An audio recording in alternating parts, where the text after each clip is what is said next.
بسم اللہ الرحمن الرحیم۔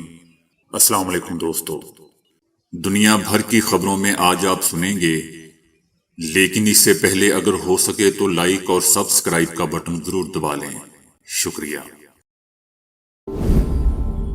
چائنا نے مودی سرکار پر تنقید کرتے ہوئے کہا ہے کہ اروناچل پردیش سے ہمیشہ چائنا کا حصہ رہا ہے، جس پر بھارت نے غیر قانونی طور پر قبضہ کر رکھا ہے۔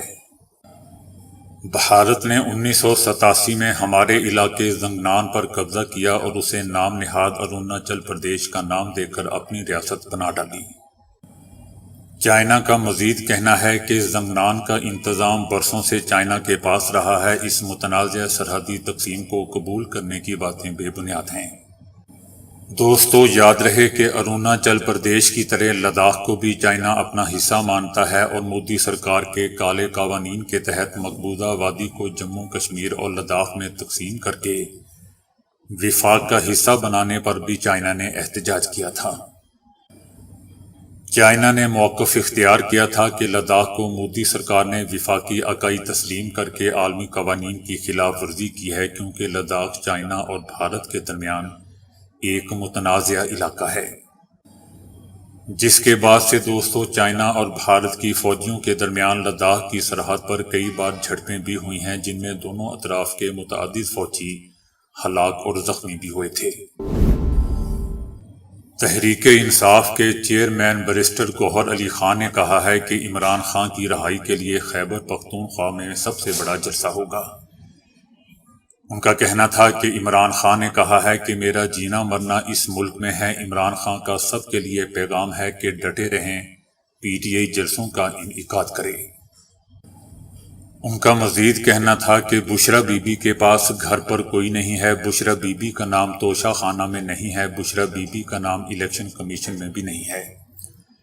یہ کیس صرف عمران خان پر پریشر ڈالنے کے لیے کیا گیا۔ بشرا بی بی کی صحت کا اتنا ہی مطالبہ کرتے ہیں جتنا دوسروں کی۔ گوہر خان کا مزید کہنا تھا کہ رانا ثناء اللہ ڈھٹائی کے ساتھ کہہ رہے ہیں کہ عمران خان کو ختم ہونا چاہیے۔ رانا ثناء اللہ کو عوام نے مائنس کر دیا۔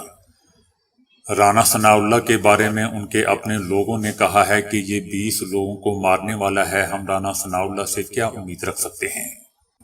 ان کا کہنا تھا کہ چیف جسٹس آف پاکستان قاضی فائز عیسیٰ سے گزارش ہے کہ ہمارے کیسز کو بھی اٹھا لیں، ہمارے کیسز کے جلد سے جلد فیصلے کریں، 45 سال انتظار نہ کرنا پڑے۔ ہم امید کرتے ہیں کہ عدلیہ انصاف کرے گی، ہمیں محسن نقوی سے کوئی امید نہیں ہے۔ حکومت پاکستان کا صارفین کو بڑا جھٹکا، گیس میں دی گئی رعایت کو ختم کر دیا گیا، یکساں ریٹ مقرر کر دیے گئے۔ صارفین گیس کا 1 یونٹ جلائیں یا ہزاروں نرخ یکساں چارج کیے جائیں گے۔ ذرائع کے مطابق دوستو 1 MMBTU استعمال کرنے پر ٹیکسز کے علاوہ بل 4501 روپے ہی آئے گا۔ چارجز پنجاب، خیبر پختونخوا اور اسلام آباد کے صارفین کے لیے ہوں گے۔ مختلف سلیب استعمال کرنے والے صارفین کے لیے رعایت بھی ختم کی جائے گی۔ گھریلو کمرشل صارفین، جنرل انڈسٹری اور ایکسپورٹ کے لیے قیمتیں یکساں ہوں گی۔ ذرائع کا یہ بھی کہنا ہے کہ گیس کی قیمتوں میں منظوری سے اس فیصلے کا اطلاق ہوگا۔ نواز شریف نے کہا ہے کہ 1-2 سال مشکل سہی، آسودگی کا وقت ضرور آئے گا۔ نواز شریف کا کہنا تھا کہ ہماری حکومت کو نہ ہٹایا جاتا تو پاکستان ترقی کی بلندیوں پر ہوتا۔ ناجائز قبضہ کرنے والوں نے اس ملک کے ساتھ جو کیا سب نے دیکھا۔ مسلم لیگ ہی نہیں، پاکستان کے ساتھ زیادتی ہوئی۔ نواز شریف کا کہنا تھا کہ مسلم لیگ نون کو اب اپنی سیاسی میراث حاصل کرنی ہے۔ 1-2 سال مشکل سہی، آسودگی کا وقت ضرور آئے گا۔ سیاستدان، انتظامیہ اور پولیس سمیت سب مل کر ملک کو مشکل سے نکالنا ہوگا، مل کر صوبے اور ملک کے لیے کام کرنا ہوگا۔ پتنگ کی ڈور سے خوبصورت نوجوان کے مرنے کے بعد بہت دکھ ہوا ہے، ایسا اندوہناک واقعہ دیکھا نہ سنا۔ مریم نواز کا بھی فیصلہ آباد میں کہنا تھا کہ ڈور پھرنے والا بہت تکلیف دہ ہے، بچے کے ساتھ ظلم ہوا، واقعہ نظر انداز نہیں کر سکتے۔ ہمارا اجتماعی شعور شاید ان واقعات کا عادی ہو چکا ہے۔ عمران خان نے کہا ہے کہ مجھے جیل میں رکھ لیں مگر باقی رہنماؤں کو رہا کر دیا جائے۔ اڈیالہ جیل میں ان کا کہنا تھا کہ چیف جسٹس قاضی فائز عیسیٰ سے کہنا چاہتا ہوں کہ پی ٹی آئی کی 25 مئی کی پٹیشن کو سنا جائے اور 9 مئی واقعات کی تحقیقات کے لیے جوڈیشل کمیشن بنایا جائے۔ 9 مئی واقعات پر اب تک کوئی انکوائری نہیں ہوئی۔ چیف جسٹس قاضی فائز عیسیٰ سی سی ٹی وی فوٹیج کو ریکور کرنے کا حکم دیں۔ جنہوں نے سی سی ٹی وی چوری کی وہی 9 مئی کے ذمہ دار ہیں۔ ان کا کہنا تھا کہ جیسے اسرائیل تخریب کاری کر کے فلسطین پر الزام لگا دیتا ہے، ایسے ہی 9 مئی کا واقعہ کر کے ہم پر الزام لگا دیا گیا۔ 9 مئی کی بنیاد پر ایک سیاسی جماعت کو ختم کیا جا رہا ہے۔ یہ سب کچھ لندن پلان کے تحت چل رہا ہے۔ مجھے اندر کرنا تھا اور نواز شریف کو لانا تھا۔ نواز شریف، اس کے بچوں اور زرداری کے کیسز کو ختم کر دیا گیا۔ کرپشن کی کتابوں والوں کو کلیئر کیا جا رہا ہے۔ ان کا کہنا تھا کہ الیکشن کمیشن جس نے خود دھاندلی کروائی وہ کیسے انکوائری کر سکتا ہے۔ دھاندلی زدہ الیکشن سے بننے والی حکومت اور صدر زرداری کی کوئی حیثیت نہیں ہے۔ عمران خان نے مطالبہ کیا کہ مجھے جیل میں رکھنا ہے تو رکھیں مگر باقی لوگوں کو رہا کر دیا جائے۔ ڈاکٹر یاسمین، محمود رشید، عالیہ حمزہ، اعجاز چودھری، عمر چیمہ کو جسمانی مسائل ہیں، ان کو رہا کیا جائے۔ عمران خان کا کہنا تھا کہ سائفر سے پاکستان متاثر ہوا تو کیوں اس پر انکوائری نہیں ہوئی؟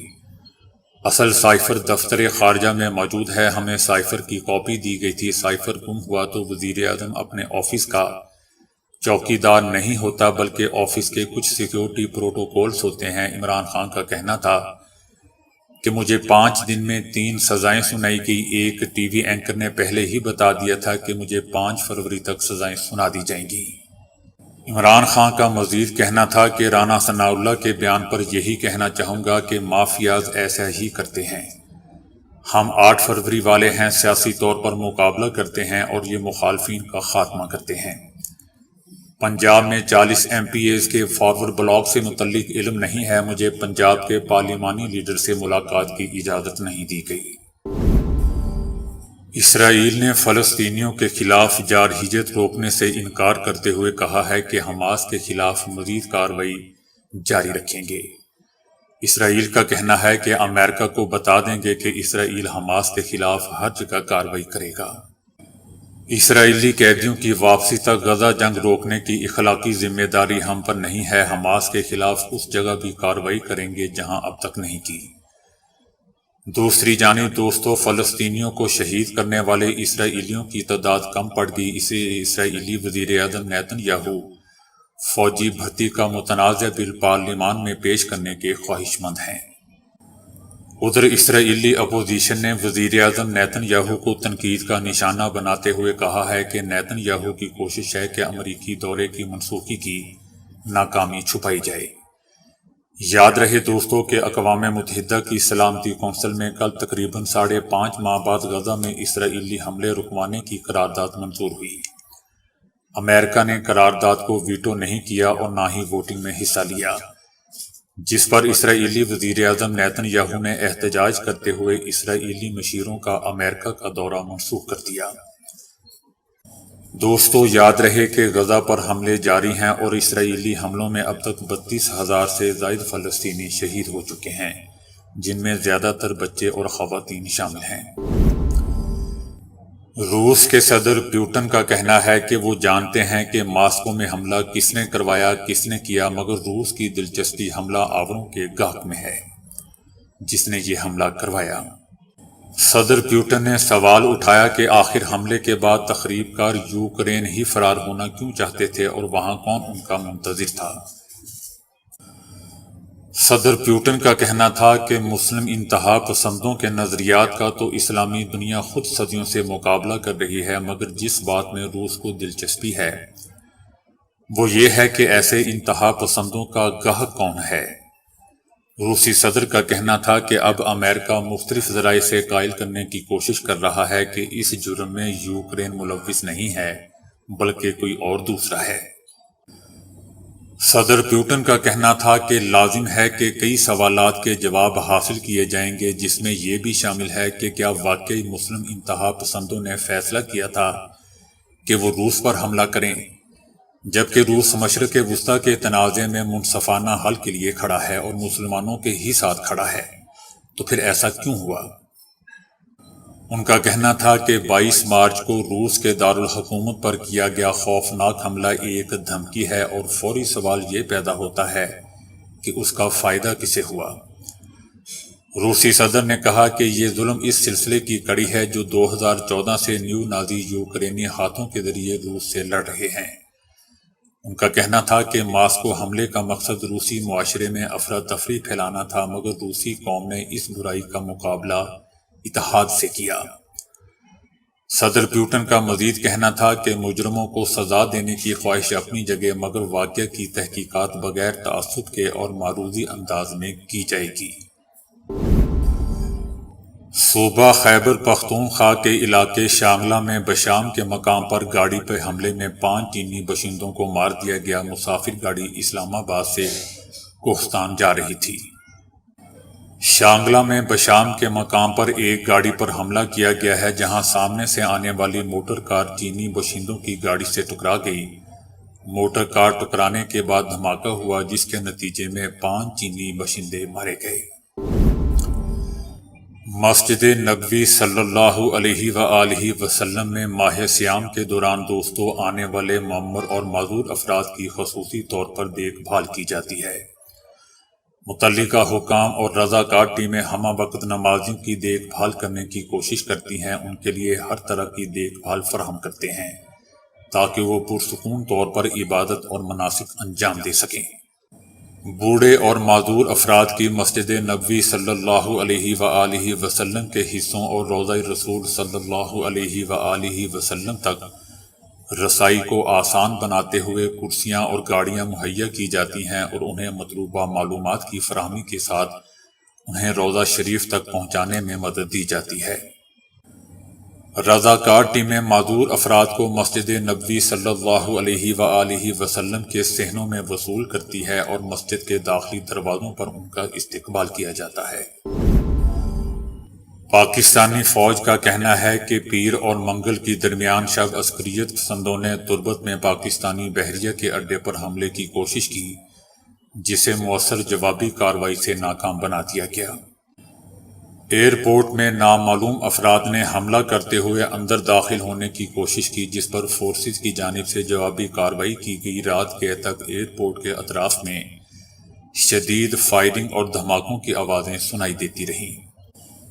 یہ ایئرپورٹ دوستو جنوب مغربی بلوچستان کے مکران ڈویژن میں واقع ضلع کیچ کے ضلعی ہیڈ کوارٹر تربت میں واقع ہے، اور پاک بحریہ کا دوسرا بڑا ایئر بیس بھی ہے۔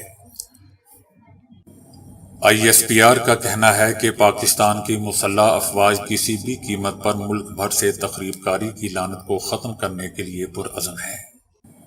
بیان میں کہا گیا ہے کہ 5 تخریب کاروں نے داخلی دروازے پر دستی بموں سے حملہ اور فائرنگ کی، جس کا جوانوں نے بہادری سے مقابلہ کیا اور حملے کو ناکام بناتے ہوئے تمام حملہ آوروں کو جہنم رسید کر دیا، ہلاک کر دیا، جبکہ بیس میں موجود بحریہ کے تمام اہلکار اور اثاثہ جات مکمل محفوظ ہیں۔ شہباز شریف کا کہنا ہے کہ پوری قوم اپنی بہادر سیکیورٹی فورسز کے ساتھ کھڑی ہے اور انہیں سلام پیش کرتی ہے۔ فلسطینی تحریک حماس نے ایک بار پھر 2 ٹوک الفاظ میں یہ دہرایا ہے کہ وہ جنگ بندی اور یرغمالیوں کی رہائی کے سلسلے میں اپنے پہلے سے چلے آ رہے موقف پر آج بھی قائم ہے کہ غزہ سے تمام اسرائیلی افواج کا انخلاء اور مسلسل بمباری کر کے بے گھر کیے گئے لاکھوں فلسطینیوں کو ان کے گھروں میں واپس جانے کا حق دیا جائے۔ اس کے علاوہ اور کوئی سمجھوتا نہیں ہے۔ حماس کا کہنا ہے کہ یرغمالیوں کی رہائی ایک حقیقی تبادلے کی صورت ہی میں ہونی چاہیے، جس کے نتیجے میں اسرائیلی جیلوں سے فلسطینی قیدیوں کی رہائی بھی ممکن بنائی جائے۔ تاہم اس بارے میں فوری اسرائیلی وزیر اعظم نیتن یاہو کا دوستو کوئی رد عمل سامنے نہیں آیا ہے۔ حماس کی طرف سے کہہ دیا گیا ہے کہ اس نے اپنے شروع سے چلے آ رہے موقف کو ایک مرتبہ پھر ثالث ملکوں اور مذاکرات کاروں کے توسط سے اس ماہ کے وسط میں پیش کر دیا تھا تاکہ کوئی ابہام نہ رہے۔ دیر سے سامنے آنے والے نیتن یاہو کے رد عمل کے مطابق حماس کی تجویز غیر حقیقت پسندانہ ہے، اس لیے حماس کے خاتمے کے لیے اسرائیل اپنے حملے جاری رکھے گا۔ اسرائیلی وزیراعظم نیتن یاہو نے اقوام متحدہ کی سلامتی کونسل میں غزہ میں جنگ بندی کی قرارداد کو ویٹو نہ کرنے پر اپنے دیرینہ دوست اور اتحادی ملک امریکہ کو تنقید کا نشانہ بنایا ہے۔ نیتن یاہو کا کہنا ہے کہ سلامتی کونسل میں غزہ جنگ بندی کی قرارداد کو امریکہ کی جانب سے ویٹو نہ کرنا یرغمالیوں کی رہائی اور حماس کے خاتمے کی جنگ کو نقصان پہنچائے گا۔ نیتن یاہو نے غزہ پر امریکی موقف میں اس تبدیلی کے تناظر میں امریکہ جانے والے اسرائیلی وفد کو دورے سے روک دیا ہے۔ یہ دورہ امریکی صدر جو بائیڈن کی درخواست پر کیا جانا تھا۔ اس بارے میں امریکہ کا کہنا ہے کہ غزہ میں فوری جنگ بندی کی قرارداد پر ووٹنگ میں حصہ اس لیے نہیں لیا کیونکہ اس میں حماس کی مذمت نہیں کی گئی تھی۔ وائٹ ہاؤس نے اسرائیل کے امریکی دورے کو منسوخ کرنے پر کہا ہے کہ یہ اچھی مثال قائم نہیں کی گئی ہے۔ اسرائیل کے رفح کے حوالے سے جامعہ مذاکرات میں شرکت کے لیے امریکہ نہ آنے کے فیصلے پر ہمیں بہت مایوسی ہوئی ہے۔ یاد رہے دوستو کہ امریکہ اس سے پہلے اسرائیل سے دوستی نبھاتے ہوئے غزہ میں جنگ بندی کی 3 قراردادوں کو ویٹو کر چکا ہے، جبکہ امریکہ کی پیش کی گئی قرارداد کو چائنا اور روس نے ویٹو کر دیا تھا۔ امریکی ماہرین نے ہائیڈروجل اور ایروجل کے ملاپ سے 10 گھنٹے تک سرد رہنے والا نظام بنایا ہے جس کا مرکزی خیال اونٹ سے لیا گیا ہے۔ سائنسدانوں نے قدرت کے کارخانے سے کئی راز فاش کر کے ان سے فائدہ اٹھایا ہے اور اب اونٹ کی کھال کی طرز پر ایک ہائیڈروجل بنایا گیا ہے جو بجلی کے بغیر کئی روز تک ادویہ اور غذا کو ٹھنڈا رکھ سکتا ہے۔ جل کی باریک جھلی عین اونٹ کی کھال جیسا کام کرتی ہے اور کئی روز تک انسولیشن یعنی ٹھنڈک مہیا کرتی ہے، جس کی وجہ سے اس میں رکھے جانے والی اشیاء بجلی کے بغیر بھی بہت دنوں تک سرد درجہ حرارت پر رکھی جا سکتی ہے۔ ماہرین چاہتے تھے کہ ہائیڈروجل کی نمی اور ٹھنڈک دینے کا وقت طویل کیا جا سکے۔ اب صحرائی جہاز اونٹ کی کھال پر غور کرنے کے بعد سائنسدانوں نے طویل عرصے تک سرد رہنے والے ہائیڈروجل کا خواب ممکن بنایا ہے۔ دلچسپ بات دوستو یہ ہے کہ صرف ایک ہائیڈروجل میں اگر ایروجل کی چادر لپیٹ دی جائے تو اس سے 250 گھنٹے کی ٹھنڈک ملتی ہے، جو 10 دنوں کے لیے کافی ہے۔ اس دوران غذا کو سرد رکھا جا سکتا ہے، ویکسین ایک سے دوسری جگہ پہنچائی جا سکتی ہے اور غریب علاقوں میں ادویات کو مناسب درجہ حرارت پر رکھا جا سکتا ہے۔ ایک تحقیق سے معلوم ہوا ہے کہ پوری دنیا میں بالخصوص نوجوانوں کی نیند کی بربادی کی اہم وجہ سمارٹ فون ہیں جو بستر میں ان کے ساتھ رہتے ہیں۔ کنگز کالج لندن کے 1043 طلبہ و طالبات کا سروے شائع ہوا ہے۔ اس میں سمارٹ فون استعمال کے عادات اور نیند کے معیار پر بات کی گئی تھی۔ 10 سوالات سے ایک معیار اخذ کیا گیا تھا جس سے معلوم ہوا کہ طالب علم سمارٹ فون کے کتنے عادی ہیں۔ اس پیمانے پر 40% افراد سمارٹ فون کی شدید لت میں مبتلا پائے گئے۔ ان میں سے کئی افراد نے کہا کہ وہ رات 1 بجے کے بعد تک سمارٹ فون استعمال کرتے رہتے ہیں، جس سے بے خوابی کا خطرہ 3 گنا تک بڑھ جاتا ہے۔ جن طلبہ و طالبات نے سمارٹ فون رات دیر تک استعمال کرنے کا اعتراف کیا ان میں نیند کا مسئلہ سب سے شدید دیکھا گیا۔ ان کی نیند کا دورانیہ بہت ہی خراب تھا، وہ نیند کم لیتے تھے اور دن بھر تھکاوٹ کی شکایت بھی کرتے رہتے تھے۔ اس تحقیق پر یونیورسٹی اسکول آف میڈیسن کے ڈاکٹرز کہتے ہیں کہ بستر پر جانے سے 1 گھنٹے قبل لیپ ٹاپ، فون اور ٹیبلٹ وغیرہ بند کر دینے چاہیے۔ فون کی LED روشنی جسم میں میلاٹونن کی مقدار کم کرتے ہیں۔ یہ ہارمون ہمیں سلانے کا اہم کام کرتا ہے۔ اگر نیند کا یہ ہارمون اچھی مقدار میں بنے گا تو پرسکون نیند کا حامل ہوگا۔ ماہرین کا اصرار ہے کہ سمارٹ فون کے استعمال کو ایک وبا کا درجہ دیا جائے جو دنیا بھر میں نوجوانوں کی نیند اور صحت برباد کر رہا ہے، اور اسے نوموفوبیا کا نام دیا گیا ہے۔ اس سے دور رہنے کا طریقہ کار یہ ہے دوستوں کہ دن میں کئی مرتبہ فون بند کرنے کی عادت اختیار کی جائے اور اس کے بعد رات کو فون بند کرنا آسان ہو جائے گا۔ اگر ممکن ہو تو فیس بک اور ٹویٹر سمیت سوشل میڈیا ایپس کو فون سے ہٹا دیں اور صرف ڈیسک ٹاپ پر ہی استعمال کریں۔ گھر والوں سے بات کریں، لمبی ڈرائیو پر جائیں، بچوں کی تربیت میں دلچسپی لیجیے۔ تو دوستو ابھی کے لیے اتنا ہی۔ ویڈیو کو لائک اور شیئر کرنے کا بہت بہت شکریہ۔